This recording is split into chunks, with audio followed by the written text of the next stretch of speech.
Muito bom. Amém, gente? Glória a Deus por isso. Abra comigo a sua Bíblia no livro de João, capítulo 4. Projeta lá Mateus para a gente. João, capítulo de número 4, versículos de número 34 e 35. Enquanto você abre a sua Bíblia, diga assim: os desafios da colheita. Amém? Nós estamos dentro do ano da abundante colheita. Nós temos declarado que este é o ano de abundante colheita, ou transbordante colheita. João, capítulo 4, este é um texto bem conhecido para aqueles que leem a palavra de Deus, e eu gostaria que você acompanhasse comigo a leitura deste texto. Eu vou ler aqui na minha tradução, está ali na projeção, e você pode acompanhar aí com os seus olhos, e se você trouxe a sua Bíblia, também acompanhe aí na sua Bíblia. João, capítulo 4, versículos 34 e 35, diz assim: disse-lhes Jesus: a minha comida consiste em fazer a vontade daquele que me enviou e realizar a sua obra. Não dizeis vós que ainda há 4 meses até a ceifa, ou até a colheita? Eu, porém, vos digo: erguei os olhos e vejam, os campos já estão branqueados, prontos para a colheita. Amém? Vamos ler juntos? Vamos lá? 1, 2, 3. Disse Jesus: a minha comida é fazer a vontade daquele que me enviou e concluir a sua obra. Vocês não dizem: daqui a 4 meses haverá colheita? Eu lhes digo: abram os olhos, vejam os campos, eles estão maduros, ou estão brancos para a colheita. Senhor, nós te louvamos na beleza da tua santidade. Somos gratos, Senhor, por este tempo tão maravilhoso e tão extraordinário na tua presença. Te agradecemos por tudo aquilo que o Senhor já nos permitiu neste lugar. Obrigado, Senhor, porque podemos nos reunir em teu nome. E o meu desejo, Senhor, é que a tua palavra, ela encha o coração do teu filho, da tua filha.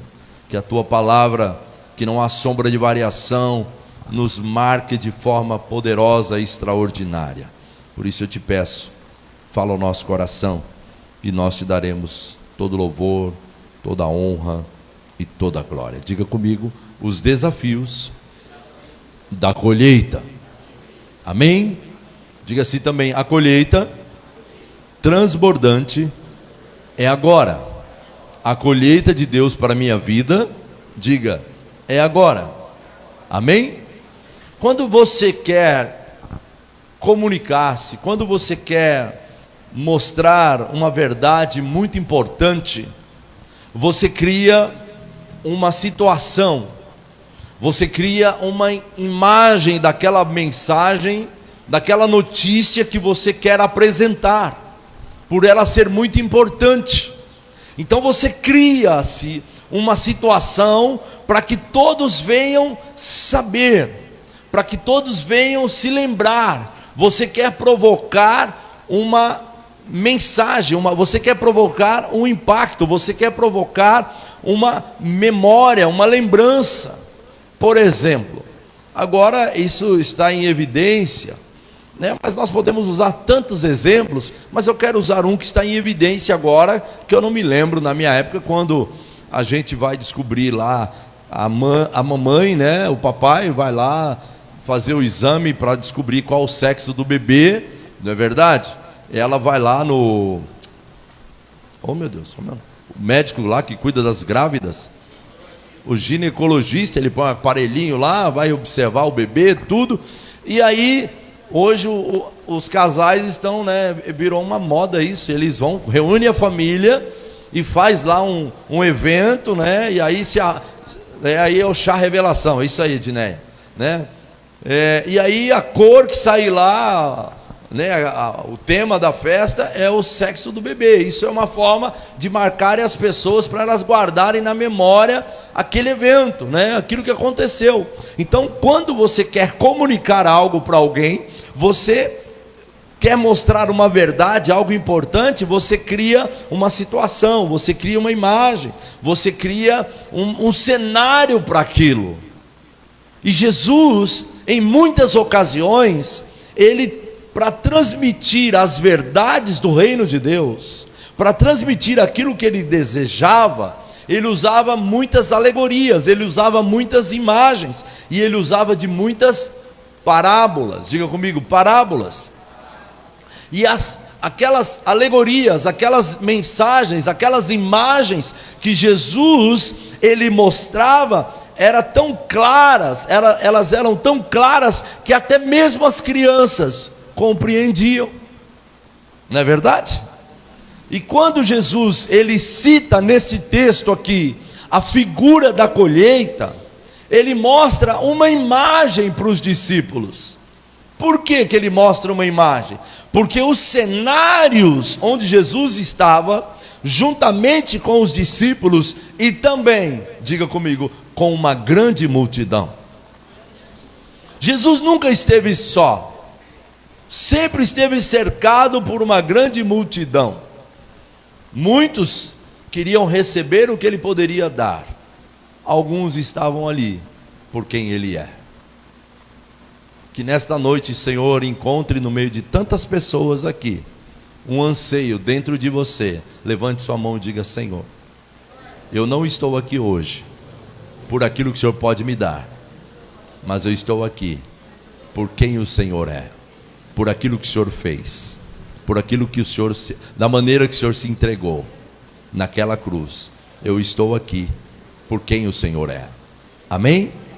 Então, Jesus ali naquele momento, ele cita para os discípulos uma grande colheita.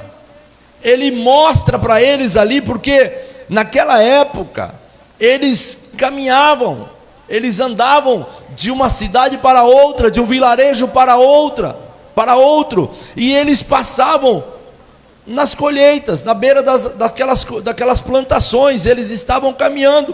Naquela época, Israel era uma nação agrícola, e não é diferente também nos nossos dias, né?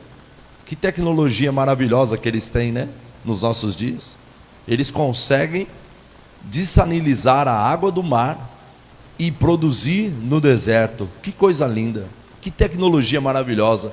Mas voltando ao texto, naquela época, Jerusalém, Israel era uma terra agrícola, e quando Jesus, ele vai propor esta mensagem, quando ele quer transmitir aos seus discípulos aquilo que ele queria mostrar, ele declara para os discípulos assim: olha, vocês estão dizendo que ainda falta 4 meses para o tempo da colheita, mas Jesus diz para ele: olhe para todos esses campos que estão aqui à nossa volta. Era o cenário que ele estava, era o momento que ele estava junto com os discípulos. Olhe à sua volta, olhe os campos, eles já estão brancos, na tradução diz maduros. Jesus, naquele momento, quando ele olha para aqueles campos, ele estava falando do trigo. O trigo, quando ele começa a crescer, por um tempo ele tem uma cor meio esverdeada, mas quando ele começa a amadurecer, ele vai ficando amarelado, e ele vai tornando-se um amarelo clarinho assim, né? Pastor, até uns ramos de trigo aí, lá no fundo tem, ó, naquele vaso lá, depois você olha lá, um amarelinho bem clarinho. E Jesus vai dizer: olha, os campos estão branqueados. E eu gostaria nesta noite de trazer para nós uma reflexão sobre as palavras de Jesus, sobre esta parábola, porque nós temos declarado que este é um ano de abundante colheita. E quantos aqui de verdade sabem o que é uma colheita? Porque quando nós declaramos aqui como igreja, muitas vezes usamos até esse jargão: este é um ano de abundante colheita. Nós usamos esse tema como um tema profético: este é um ano de transbordante colheita. Todo mundo fala: eu quero, eu gostaria, eu quero ter essa transbordante e abundante colheita. Diga comigo: eu quero uma transbordante e abundante colheita. Porém é importante te lembrar, para que nós tenhamos uma transbordante, uma abundante, uma extraordinária colheita, diga comigo, isto envolve muito trabalho. Amém? Não é simplesmente você fechar os olhos e abrir e de repente está lá, né? Aquela montanha, né, de colheita, aquela coisa linda, um celeiro transbordante, as caixas cheias. Não é assim, igreja. Não é desta forma. Porque se eu perguntar aqui, quantos já moraram no sítio? Quantos já moraram na zona rural, numa área rural? Quem já morou? Olha aí, quanta gente aí já morou. Porque não é simplesmente fechar os olhos e abrir, queridos. Para que nós de fato, para aqueles que já moraram na zona rural, sabe, é muito trabalho. Porque o lavrador, aquele que tem que levantar cedo, ele levanta cedo, né? E um detalhe, ele levanta mais cedo e vai dormir mais tarde. Porque ele precisa trabalhar, ele precisa cuidar da terra, ele precisa preparar a terra. Amém, gente? E o Senhor, nesta noite, diga para alguém assim: Deus está dizendo que este será um ano de transbordante colheita, mas você precisa estar pronto, meu irmão. Diga para ele, você precisa arregaçar as mangas, você precisa trabalhar muito, porque se você não trabalhar, não haverá uma grande colheita. Amém? Quem está entendendo isso? Então, sem dúvida nenhuma, né? Sem dúvida nenhuma, quando nós queremos ter uma grande colheita, nós precisamos trabalhar muito. Agora, o que Jesus quer dizer aqui neste texto? O que está por trás desta ilustração, igreja? O que está por trás desta ilustração daquele momento, junto com os discípulos e talvez uma multidão atrás dele, passando por aqueles campos de trigo, e Jesus de repente para e olha para aquele campo de trigo e diz para os discípulos: vocês estão alegando que ainda faltam 4 meses para a colheita, mas eu vos digo, olhem a volta de vocês, olhem os campos, estão brancos, estão prontos. E que colheita você imagina que Jesus estava se referindo? Você acha que Jesus estava falando daquela colheita do trigo, do grão do trigo? Você acha que Jesus estava falando ali para aqueles homens que foram eleitos por Ele, que foram chamados por Ele, assim como você e eu? Diga comigo, Ele me elegeu nele, Ele me criou na imagem e semelhança dEle. Diga, Ele me elegeu nele antes da fundação do mundo. Diga, para a glória dEle. Amém, amados?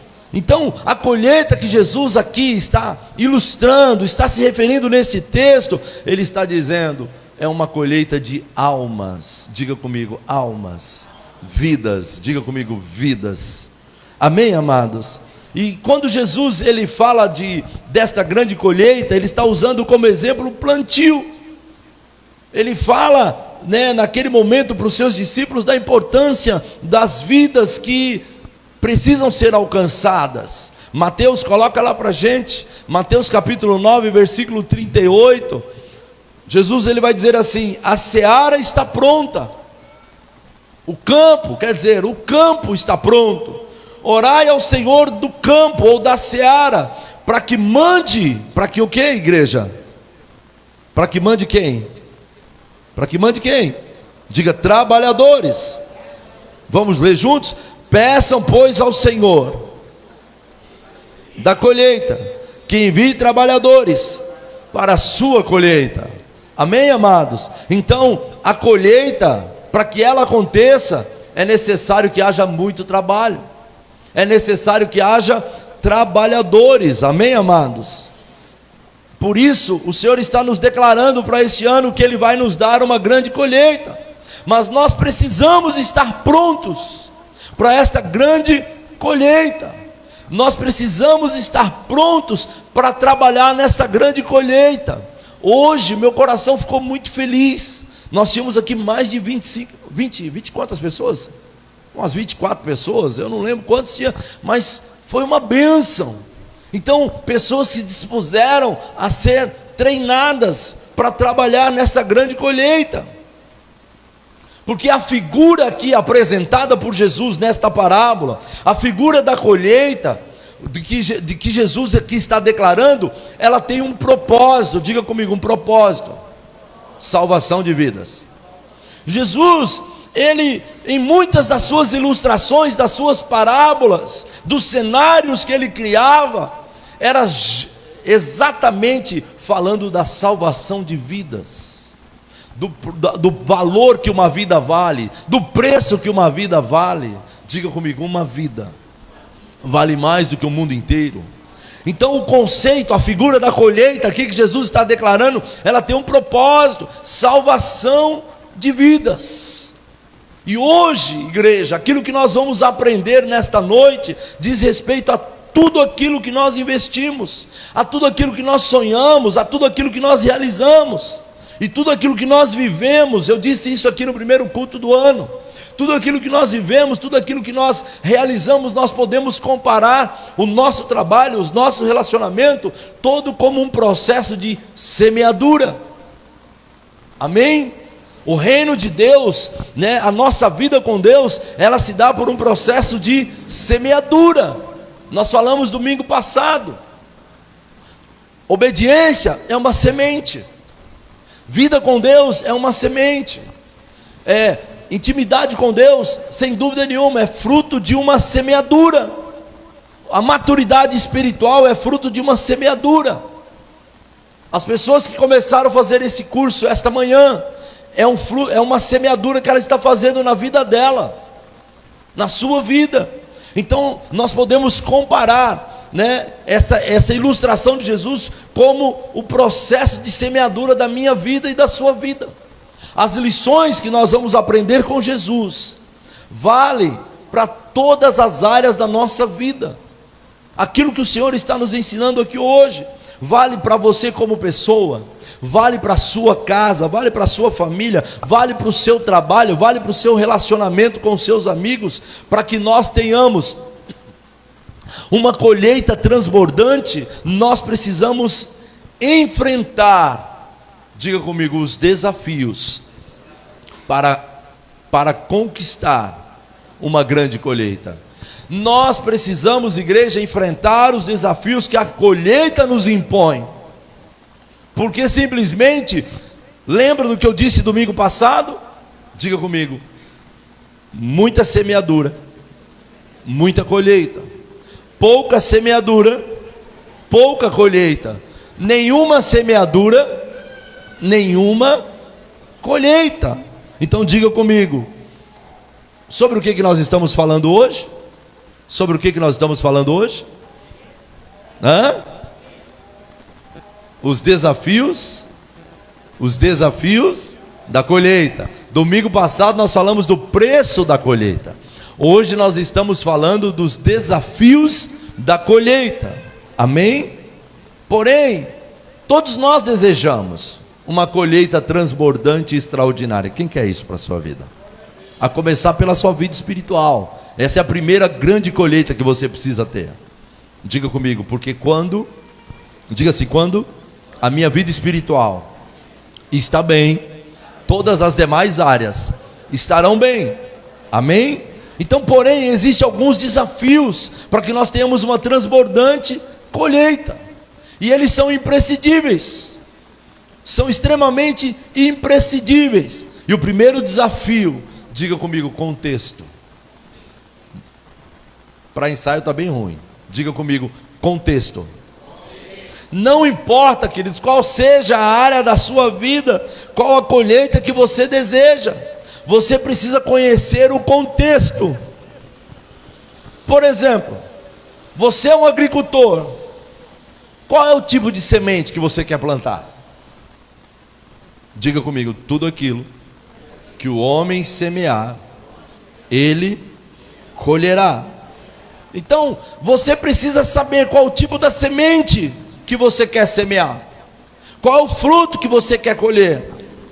O agricultor, para que de fato ele tenha uma transbordante, uma abundante, uma abençoada colheita, ele depende de algumas coisas. Por exemplo, da chuva. Sim ou não? Precisa da chuva. ele precisa da temperatura, ele precisa da estação própria para semear, porque tem a estação própria, não é verdade? Quem já morou na roça sabe do que eu estou falando. Ele precisa da estação própria. O lavrador, ele precisa conhecer essas coisas. Ele precisa conhecer que tipo de adubo ele vai usar.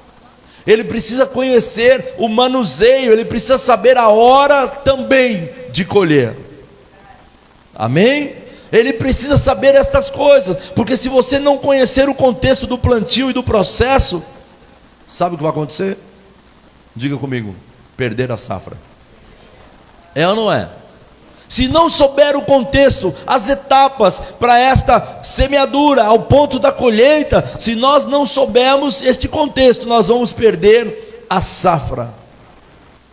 E no sentido espiritual, como tem gente perdendo as safras da vida, porque não conhece o contexto.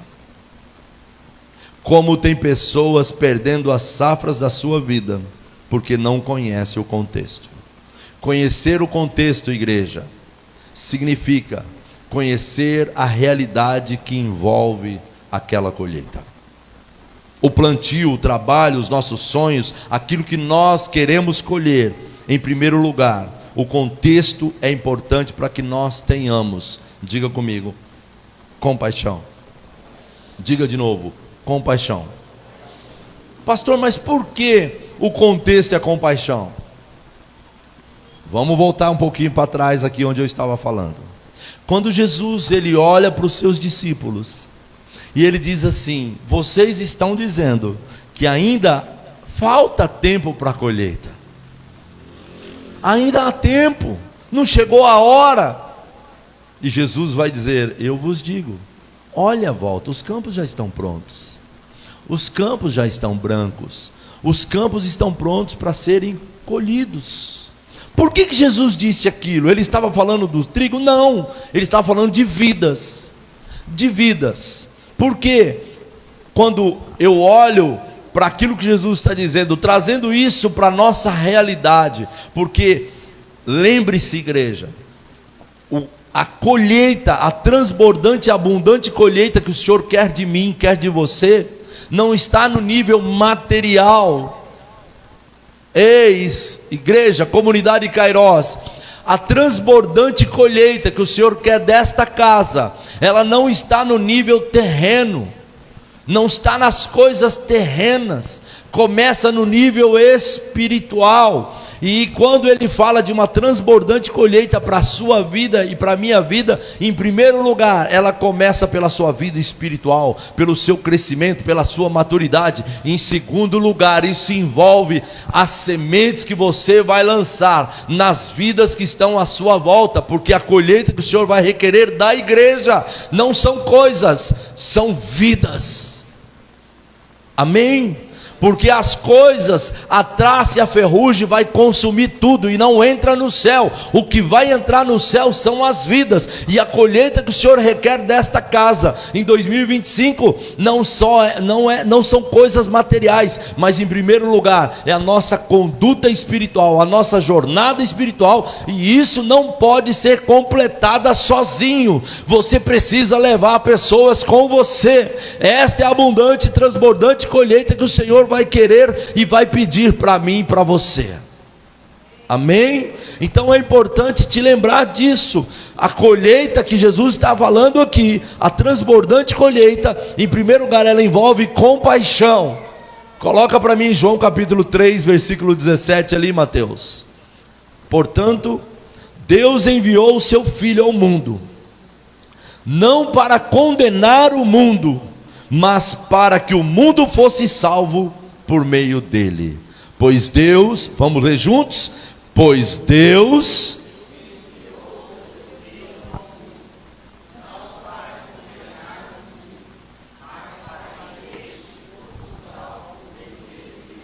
Jesus veio para quê? Para salvar o quê? O mundo. Então a primeira coisa que Jesus desejava era conhecer a realidade das pessoas. Ele tinha de conhecer o coração das pessoas, o contexto de cada pessoa. Mateus, coloca lá, Mateus 9, 36 e 38. Lembre-se, a primeira coisa que envolve uma abundante e transbordante colheita é a compaixão. Ao ver as multidões, Jesus teve o que delas? O que Jesus teve delas, igreja? Compaixão delas. Por quê? Leia comigo. Porque estavam de que maneira?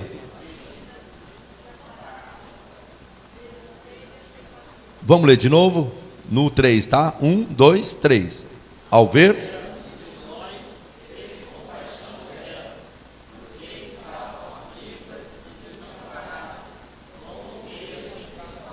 Espera um pouquinho antes da gente continuar. Diga comigo, este era o contexto. Era a realidade das pessoas.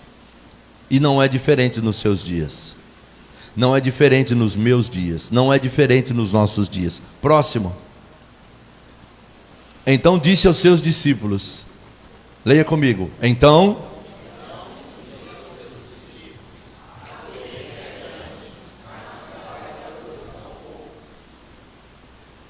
Jesus está dizendo isso. A colheita é grande, mas os trabalhadores são poucos. Próximo. Leia comigo. Peçam, pois.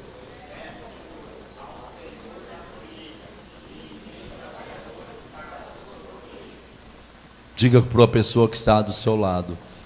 Nós precisamos conhecer a realidade do próximo. Na realidade, igreja, conhecer a realidade do próximo não é somente importante, mas é fundamental. Conhecer o contexto de cada um é fundamental. E o texto que você está lendo comigo, Jesus está falando de uma colheita que ele queria fazer ali naquele lugar, que ele gostaria de fazer ali naquele momento. E a colheita que Jesus queria fazer, lembre-se, não era de trigo. Diga comigo, vidas. Diga de novo, vidas. Jesus, ele queria colher os samaritanos. Naquela época, igreja, os samaritanos eram odiados pelos judeus.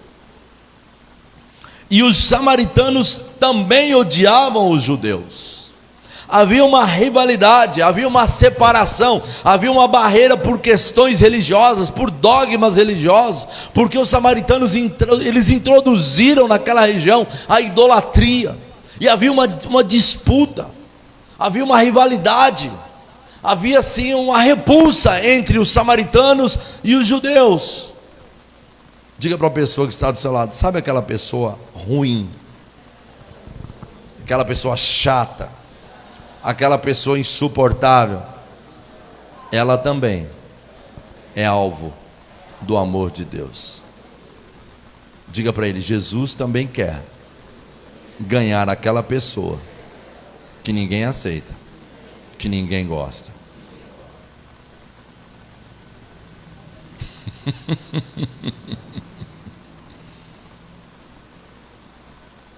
Coloca lá para mim, por favor, filhos. Hoje a gente vai levar umas chicotadas aqui. Diga assim, o pai corrige o filho que ele ama. Amém? 2 Coríntios capítulo 5, versículo 16. Olha o que Paulo vai dizer aqui. Diga de novo para a pessoa que está do seu lado. Diga assim, aquela pessoa que é chata, insuportável, ruim, difícil, prepotente, arrogante, egoísta, ela também é alvo do amor de Jesus. Jesus morreu por ela também. Fala aí para o seu irmão, fala a Deus. Fala a Deus. Vamos lá, olha o que Paulo vai dizer aqui, queridos. Olha aqui para mim, por favor. Olha o que Paulo vai dizer. De modo que de agora em diante, a ninguém mais consideremos do ponto de vista humano. Em uma tradução vai dizer assim: a ninguém mais olhe com os olhos da carne, mas com os olhos do Espírito. Porque, ei, igreja, você, eu, nós temos a tendência de rotular as pessoas. Nós temos a tendência de avaliar as pessoas simplesmente Só porque ouvimos de alguém que não gosta dela, nós tomamos conclusões e às vezes tomamos as dores de quem está reclamando da outra pessoa. E muitas vezes nós nem sequer conversamos com ela. É assim ou não é? Meu Deus, tem misericórdia de nós. De modo que de agora em diante a ninguém mais consideremos com os olhos da carne, com os olhos humanos. Ainda que antes tenhamos considerado Cristo desta forma, agora já não o consideramos assim. Na minha tradução diz assim: assim que nós daqui por diante, a ninguém. Quantas pessoas? Quantos? Ninguém. Então diga para o seu irmão assim: sabe aquela pessoa chata? Sabe aquela pessoa ruim? Sabe aquela pessoa difícil? Ela também é alvo do amor de Jesus. Então olha o que Paulo vai dizer: assim que daqui por diante a ninguém conhecemos segundo a carne. Se antes conhecemos a Cristo na nossa carne, já agora não conhecemos dessa maneira. Sabe o que Paulo está dizendo aqui? Jesus, quando ele olhou para você, com todas as tuas falhas, com todos os teus erros, com todos os meus pecados, com todas as minhas debilidades, com todas as minhas manhas, com todas as minhas manias, com todas as tuas manias, Ele não fez acepção de você. Ele te amou do jeito que você era, Ele te amou da maneira que você estava, Ele derramou da graça e da misericórdia dEle sobre a sua vida. Você só está aqui porque a misericórdia dEle está sobre você. Você e eu não estaríamos aqui se Ele não nos tivesse nos amado, se Ele não nos tivesse escolhido, se Ele tivesse rejeitado a você e a mim, nós não estaremos aqui. A ninguém você pode olhar com os olhos da carne, mas com os olhos do Espírito, porque estes também são filhos de Deus, estes também Jesus morreu por eles. Não permita que o inimigo coloque dentro de você o sentimento de acepção. O contexto aqui de uma abundante colheita, em primeiro lugar, qual é mesmo? Diga comigo: compaixão. Nós precisamos ser capazes de pregar a mensagem de maneira correta. A Bíblia diz que era impossível um judeu pregar para um samaritano, mas a menos que ele conheça o contexto. E Jesus, em João capítulo 4, no versículo 3 em diante, não precisa abrir, a Bíblia diz que Jesus chega num poço, na região de Samaria, e o contexto daquela situação começa assim: Jesus, ele sentiu necessidade de passar em Samaria. Nenhum dos discípulos iria em Samaria, nenhum queria estar lá, nenhum judeu iria naquele lugar. E Jesus foi, porque Samaria estava porque quem estava na Judéia e ia para a Galiléia, o caminho mais perto era passar por Samaria. Mas todo judeu naquela época, sabe o que eles faziam? Dava a volta, porque eles achavam que se eles passassem ali na entrada da cidade de Samaria, eles seriam contaminados. Olha a rivalidade que tinha, era algo terrível. E o texto de João capítulo 4 diz que Jesus, diga comigo, Jesus sentiu necessidade de passar em Samaria. Por que Jesus decidiu ir lá? Diga comigo, ele tinha um propósito. E quando ele chega naquele poço, ele vai até aquele poço. Por que Jesus foi justamente naquele poço? Diga comigo, porque ali estava a pessoa que seria a primeira de uma abundante colheita que Jesus queria fazer naquela cidade. Amém?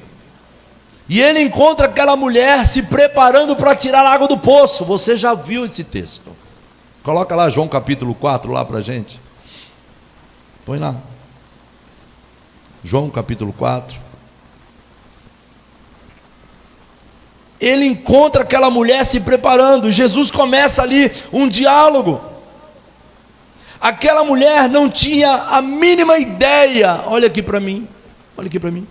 Ela não tinha a mínima ideia do contexto daquela situação, daquilo que iria acontecer. Mas Jesus sabia muito bem. Jesus estava lá por um propósito. Olhe para o seu irmão e diga assim: você acha que Jesus simplesmente te alcançou só para você estar aqui como um ouvinte? Jesus te alcançou porque Ele tem um propósito lindo e maravilhoso para a sua vida, ainda que neste momento você não entenda o contexto, mas Ele sabe muito bem quais são os planos que Ele tem para a sua vida. Amém? Aquela mulher estranha, um homem começar um diálogo com uma mulher, não era comum na cultura deles. Não era comum um homem se dirigir a uma mulher, a menos que ele conheça ela, a menos que ele tenha intimidade com ela, a menos que ela seja membro da família dele. Mas não havia essa prática, não havia esse costume. Segundo lugar, era estranha o fato de um judeu estar ali, na região da terra dela, porque eles não se relacionavam, eles não se misturavam, porque a fisionomia de Jesus, as vestes, o denunciava como um judeu. Ela conhecia bem os traços, a maneira, a fala, e ela achou estranho um homem estar ali na terra dela falando com uma mulher samaritana. Terceiro, ela ainda acha estranho o fato de ele ser um rabi, um mestre. Por quê? Porque ela deduziu que ele era um mestre. Diga comigo: as palavras me denunciam.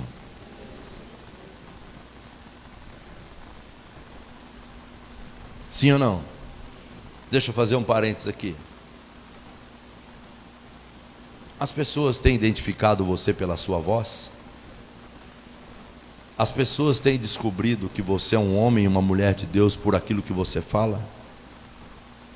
Ou simplesmente você está no curso deste mundo igual a todos? Esses dias atrás me decepcionei tanto com um pastor. Eu conversava com ele e no meio daquele diálogo, pelo menos 4, 5 palavrões ele falou. E aí, quando ele caiu em si, ele olhou para mim, arregalou os olhos. Ele falou: pastor, me desculpa. Eu falei: mas meu irmão, você falou, só nesse minuto aqui, você falou 4 palavrões. Diga comigo: de uma fonte jamais vai jorrar água doce e água amarga. Ou ela é doce, ou ela é amarga. A tua voz, a tua fala, o teu vocabulário, a tua atitude, a tua maneira de vida te denuncia. Você não pode estar se conformando com o curso deste mundo. Você é diferente. Diga para o seu irmão: você é diferente. Diga: você é sal da terra. Você é luz do mundo.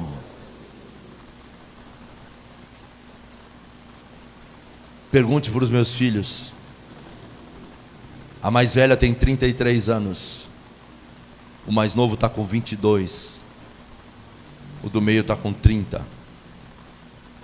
Pergunte para eles quantas vezes eles ouviram um palavrão meu dentro da minha casa. Pergunte. Quantas vezes?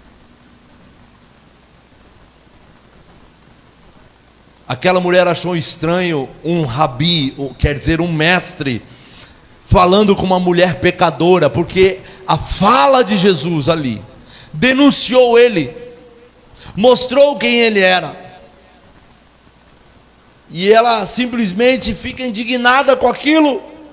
E sabe qual é a lição que nós vamos aprender? Para que nós de fato com este texto tenhamos uma colheita abundante e extraordinária. Diga para o seu irmão assim: você precisa aprender a lidar com pessoas de contextos diferentes dos seus. Olhe para mim. Antes de eu continuar, diga assim comigo: o Senhor, Ele ama o pecador 100%, mas Ele abomina o pecado 100%. Sabe o que quer dizer isso? Você ama aquela vida, você ama a pessoa por quem ela é, porque ela vale mais do que o mundo inteiro para Deus, mas você não é obrigado a conviver com a prática do pecado que ela pratica. Por exemplo, vou dar um exemplo: você tem um amigo desde a sua infância, você conhece ele, você convive com ele, mas você começa a descobrir as práticas dele. Ele está roubando, ele está defraudando alguém, ele está prejudicando alguém, ele está trapaceando alguém. A partir do momento que você descobre as práticas dele, você não tem obrigação de andar com ele. Pelo contrário, você tem a obrigação de alertá-lo acerca daquilo. Olha, eu amo a sua vida como pessoa, mas eu abomino a sua conduta. A sua prática não agrada a Deus, a sua conduta não agrada a Deus. Eu não posso estar conivente com aquilo que você está praticando. Ou seja, nós precisamos aprender a lidar com as pessoas, com contextos diferentes dos seus e dos meus. Volto a perguntar: você conhece alguém intransigente? Você conhece alguém que é incapaz de sentir a dor do próximo? Eu conheço.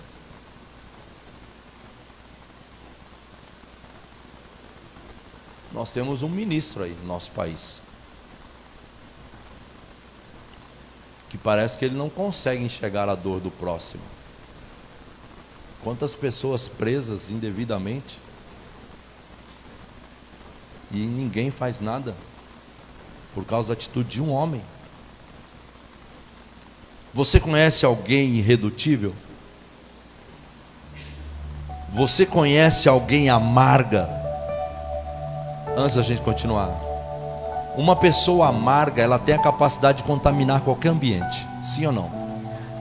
Mas uma pessoa transbordante da presença de Deus, ela tem a capacidade de transformar, mesmo que o ambiente seja amargo, mesmo que o ambiente seja terrível, mesmo que o ambiente seja horrível. Estas pessoas que eu estou citando aqui, alguém radical, alguém irredutível, alguém amargo, alguém incapaz de sentir a dor do próximo, esta pessoa certamente não vai ter uma grande colheita. Pelo contrário, provavelmente ela vai passar o resto dos seus dias sozinha, porque ela acaba repelindo as pessoas, ela acaba assustando as pessoas.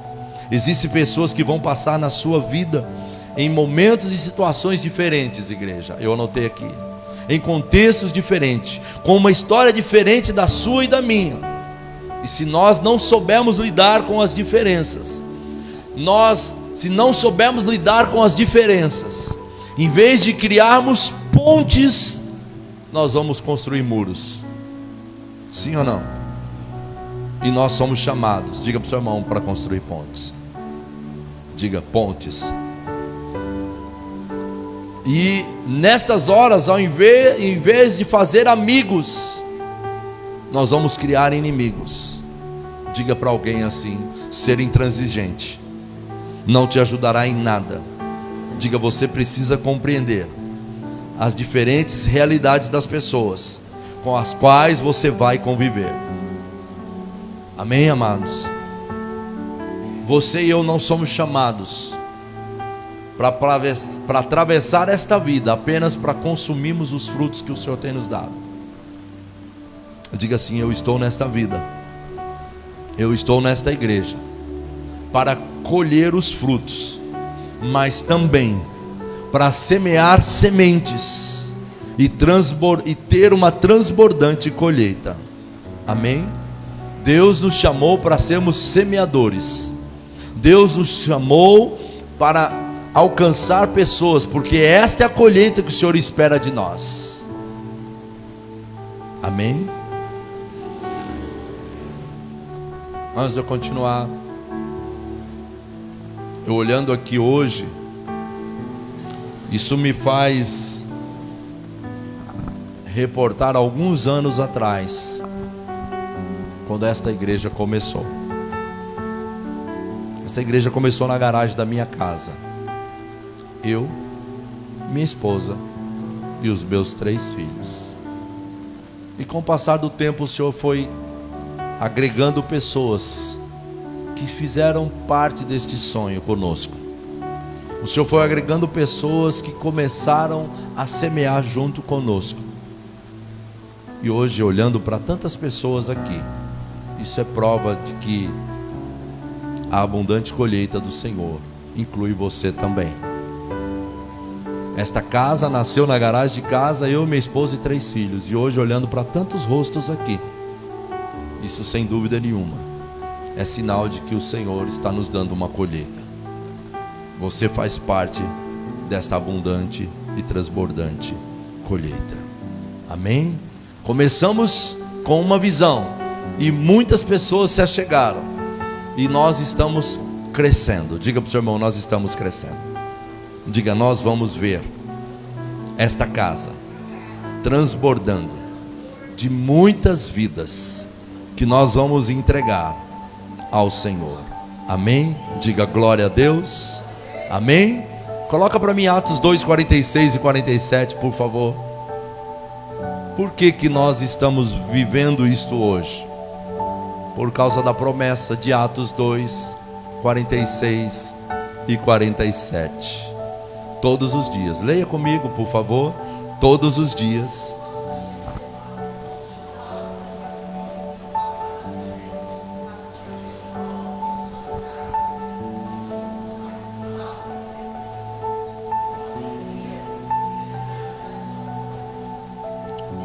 (47) Não. 2:47. Vamos lá.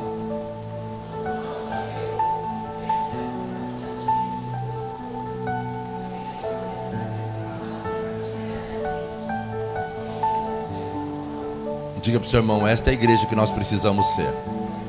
Se reuniu no templo, diga para ele, se reuniu no templo, se reuniu nas casas, as células, tinham tudo em comum, repartiu o pão, e o Senhor acrescentava à igreja, todos os dias, aqueles que haveriam de ser salvos. Amém?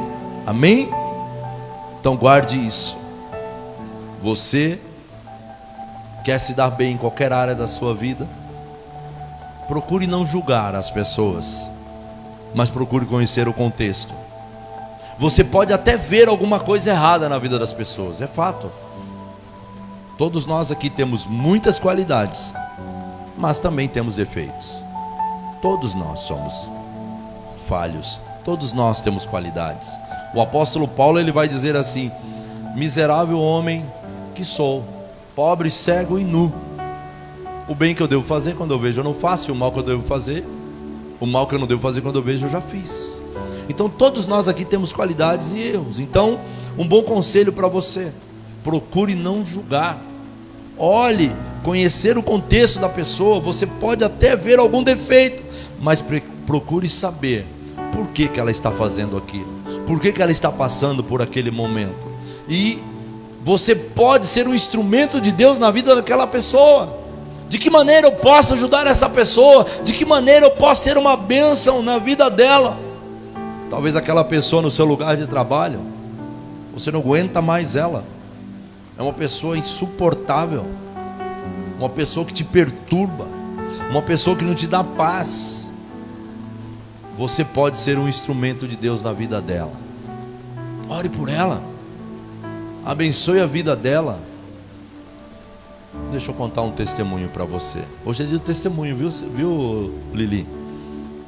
Eu trabalhava numa empresa, e logo no início da minha conversão, lá no início, 27 anos atrás, e eu comecei a congregar na igreja. Fazia um ano que eu estava na empresa. Eu era o gerente de um setor, e tinha um outro gerente de um outro setor, que todas as vezes que ele entrava lá no meu setor, ele cantava essa musiquinha, Alessandro: na casa do Senhor não existe Satanás. Show, Satanás. E zombava da minha cara, e ria. Alguns anos se passaram.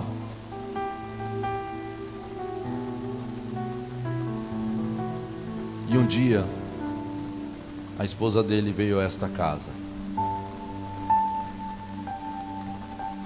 e me chamou e falou: pastor, eu gostaria que o senhor orasse pelo meu esposo. No leito da sua morte, um câncer terrível, eu pude orar por aquele homem que um dia zombou, e ele com lágrimas aceitando o senhorio de Jesus na vida dele, através da vida daquele que ele zombou um dia. Então, como você pode ajudar aquelas pessoas que aos seus olhos são intransigentes, são insuportáveis? Jesus tinha uma intenção naquela terra que os judeus repudiavam. Jesus tinha uma intenção na vida daquela mulher que os judeus repudiavam. Eu fico imaginando os discípulos chegando, porque eles foram buscar comida. Jesus estava ali no poço. Ele começa um diálogo com aquela mulher, dizendo que ele estava com sede. Você conhece o contexto da história. Para a gente terminar aqui, Jesus diz para ela: eu estou com sede. E ela diz: mas você não trouxe o balde, você não trouxe nada para tirar água do poço. Jesus disse para ela assim: se você soubesse quem fala com você, quem te pede água, eu te daria a água da vida, e você nunca mais precisaria tirar água deste poço. Imagine a reação daquela mulher. A Bíblia diz que ela fica surpresa com aquele diálogo. E eu fico imaginando os discípulos quando eles voltaram. Talvez foram buscar um x-salada, não sei o que eles foram buscar. Foram buscar um lanche para Jesus. Eles estão chegando e de repente eles se deparam com Jesus, um judeu conversando com uma mulher samaritana. Imagine a reação deles. Aquela mulher ali estava naquele poço porque ela estava com sede. E é interessante que o texto diz que ela estava ali ao meio-dia. Diga comigo, meio-dia. Por que ela estava ali ao meio-dia, igreja? Porque ela estava com sede, mas porque ela era repudiada. A cidade repudiava ela. Ela havia passado por 5 casamentos. Ela era mal vista na cidade. As mulheres iam logo pela manhã, porque o sol não estava quente, buscar água. Lata d'água na cabeça, lá vem Maria. Cedo elas iam buscar. Ela não, ao meio-dia. Porque onde o momento que o sol é mais quente, ela estava ali. Ela era repudiada pela sociedade por causa do seu contexto de vida. Jesus começa uma conversa com ela. Olha, eu quero te dar a água da vida, água viva. E ela não consegue compreender aquele diálogo, porque ela estava mais preocupada em tirar a água do poço. Mas mais do que a água do poço, Jesus consegue enxergar dentro dela que ela estava com sede no seu interior. Havia uma sede. Havia dentro dela uma sede que só Jesus conhecia, ninguém mais. E de repente Jesus radicalmente muda o diálogo. Jesus interrompe aquela conversa. Quando ela diz: o senhor não trouxe balde, você não tem balde, esse poço quem abriu foi nosso pai Abraão. Por que você, sendo judeu, vai querer pegar água do meu poço? Você não pode tirar água daqui. E de repente Jesus interrompe aquele diálogo e diz para ela: você já teve 5 maridos, e esse que você está também não é o seu marido. Jesus, ele consegue identificar dentro dela qual era a sua maior sede. A sua sede era afetiva. A sede daquela mulher, ela queria preencher a sua alma com um amor que ela nunca teve. Passou por 5 relacionamentos falidos e frustrados. E de repente chega um homem que nem a conhece, e ele diz: você está com uma sede profunda que você nem conhece. e ninguém mais pode matar a tua sede, mas eu posso, porque eu sou a fonte inesgotável de águas vivas que jorram sem cessar. Aquela mulher não tinha ideia de que água era esta, porque a água que estava naquele poço era uma água que era parada, ela tinha que tirar todos os dias.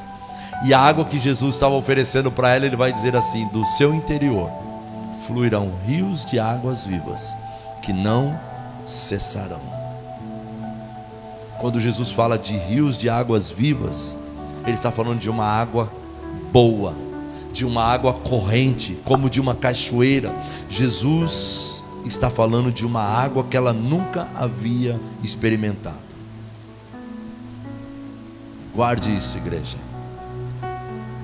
Qual é a necessidade que está no interior de cada pessoa que você convive diariamente? Elas estão com sede do quê? O mundo ali fora imagina que o que vai saciar a sede deles são coisas. E você sabe que a única água que pode saciar a sede das pessoas é a fonte inesgotável que está dentro de mim, que está dentro de você. Diga comigo: Jesus é a fonte inesgotável. Aquela mulher estava olhando para Jesus como se ele fosse o problema dela ali. Talvez ela pensou assim: imagine agora se o povo da cidade me ver aqui com esse homem, vão achar lá mais um que ela arrumou. Para ela, Jesus naquele momento parecia ser um problema, mas na verdade Jesus era a solução. Diga comigo: Jesus é a solução. Ela imaginou que o que ela precisava naquele momento era a água do poço, mas na verdade estava diante dela a fonte da água viva, inesgotável. Jesus, ele é a fonte inesgotável. Talvez aquela mulher pudesse ter olhado para Jesus e pensado assim: que conversa esquisita, esse homem falando de uma fonte inesgotável, esse homem falando de água viva, o que esse homem está falando? E Jesus, ele prossegue dizendo: eu sou o mesmo que falo com você, eu sou a fonte inesgotável. E naquele momento, eu quero te convidar a ficar de pé, eu quero terminar. Naquele momento, aquela mulher tem os seus olhos e ouvidos espirituais abertos. Diga comigo: os olhos e os ouvidos espirituais abertos, a ponto dela sair no final daquele diálogo. A Bíblia diz que ela sai correndo para a sua cidade, e ela sai dizendo: olha, eu encontrei um homem que revelou tudo sobre mim. Será ele o Cristo? Será ele o Cristo? Diga assim para o seu irmão: Deus, ele quer usar a sua vida. Deus vai revelar para você o coração das pessoas que estão à sua volta, e você vai entender que sem compaixão não haverá uma colheita transbordante. Porque qual é o sinônimo de compaixão, igreja? O que é compaixão? Diga comigo: é se colocar na dor do próximo. Compaixão é se colocar na dor do próximo. Compaixão é empatia. É você sentir o que a pessoa está sentindo. É você conhecer o coração das pessoas. Porque se você deseja alcançar o coração das pessoas para Jesus, você precisa entender o que está no coração delas. Você precisa conhecer o contexto. Você precisa conhecer a sede que está dentro das pessoas. E eu quero terminar dizendo: por causa de uma pessoa, Jesus, naquela conversa, ele colheu um fruto, aquela pessoa. E aquela pessoa colheu uma cidade inteira para Jesus. Coloca aí João 4,39. Depois que ela sai correndo daquele encontro até a cidade. Imagine, o sol quente na cabeça, aquela mulher corre até a cidade, dizendo: olha, eu encontrei um homem no poço. Será ele o Messias? E aquele testemunho daquela mulher, olha o que acontece, leia comigo. Muitos samaritanos daquela cidade creram nele por causa do seguinte testemunho dado pela mulher: ele me disse tudo o que tenho feito. Aquela cidade inteira foi alcançada por aquela mulher. Guarde isso, igreja. O Senhor quer usar a sua vida para uma transbordante colheita. Deixe Jesus usar a sua vida como ele usou aquela mulher. E um detalhe, os discípulos não iriam em Samaria. Os discípulos não imaginavam que Jesus entraria ali. E é impressionante que aquela mulher, depois que teve uma experiência com a fonte de água viva, inesgotável, ela derramou daquela fonte na cidade inteira. E um detalhe, mesmo sendo repudiada por toda a cidade, e ela foi um instrumento de Deus.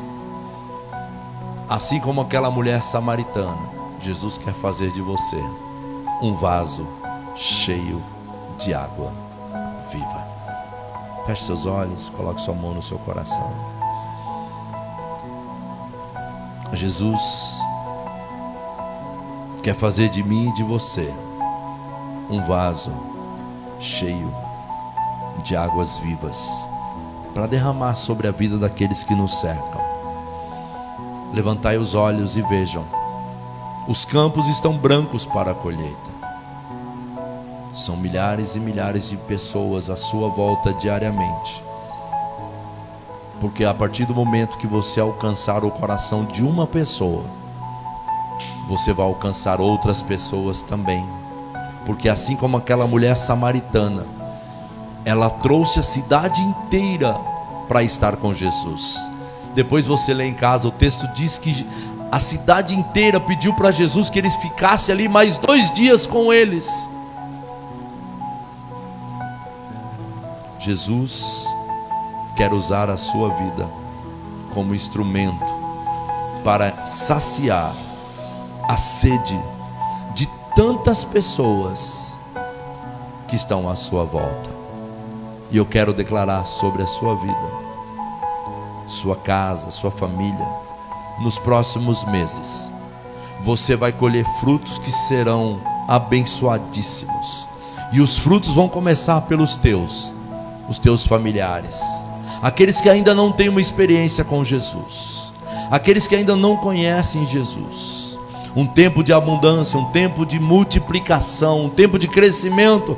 Deus vai te dar novas estratégias, Deus vai te dar graça, Deus vai te dar sabedoria, porque hoje Ele está nos enchendo desta água viva, para que nós possamos derramar sobre a vida daquelas pessoas que nos cercam.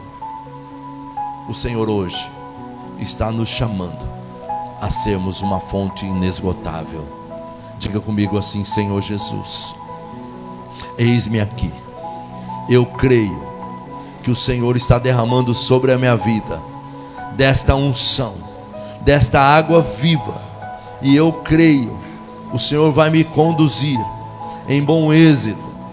Vidas serão alcançadas através da minha vida. Eis-me aqui, Senhor. Eu creio que o Senhor está me levantando para alcançar, para colher os frutos que eu vou apresentar diante do Senhor, a começar pelos meus familiares, os que estão perto, os que estão longe. Em nome do Senhor Jesus, coloca dentro de mim, Senhor, compaixão, amor pelos perdidos, pelas vidas, que estes são os frutos que eu preciso apresentar diante do Senhor.